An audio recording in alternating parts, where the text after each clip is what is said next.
High বন্ধুরা, তোমরা সবাই কেমন আছো? আশা করি তোমরা সবাই খুব ভালো আছো। আমিও খুব ভালো আছি। তো আমি তোমাদের সামনে নতুন রেসিপি নিয়ে চলে আসলাম, চিংড়ি মাছের ঝাল। ভিডিওটা প্রথম থেকে শেষ পর্যন্ত পুরো দেখো।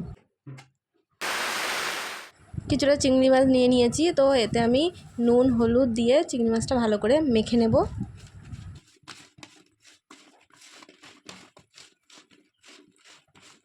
মাখা হয়ে গেছে। কড়াইতে পরিমাণ মতন সরষের তেল দিয়ে দিলাম। তেলটা গরম হয়ে গেছে, শুকনো লঙ্কা ফোড়ন দিয়ে দিলাম। আমি এতে কিছুটা পেঁয়াজ দিয়ে দেবো। তা পেঁয়াজের পরিমাণটা একটু বেশি লাগবে, একটু বেশি পরিমাণের পেঁয়াজ এতে দিতে হবে। পেঁয়াজটা একটু লাল লাল করে ভেজে নেব। এবারে নুন হলুদ দিয়ে ভালো করে ভেজে নেব।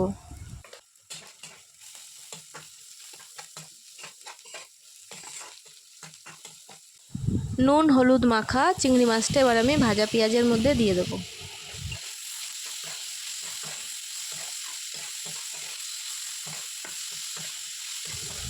এবারে আমি ভালো করে চিংড়ি মাছটা কষিয়ে নেব।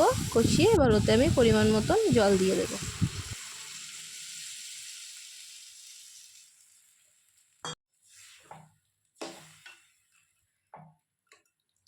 2 থেকে 3 মিনিটের জন্য ঢেকে দেব, যাতে মাছগুলো ভালোভাবে সিদ্ধ হয়ে যায়।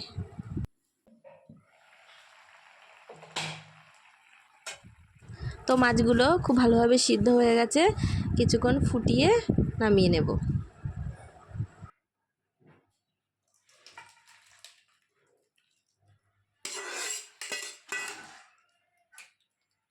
তো বন্ধুরা, ফাইনালি আমাদের চিংড়ি মাছের ঝাল রেডি।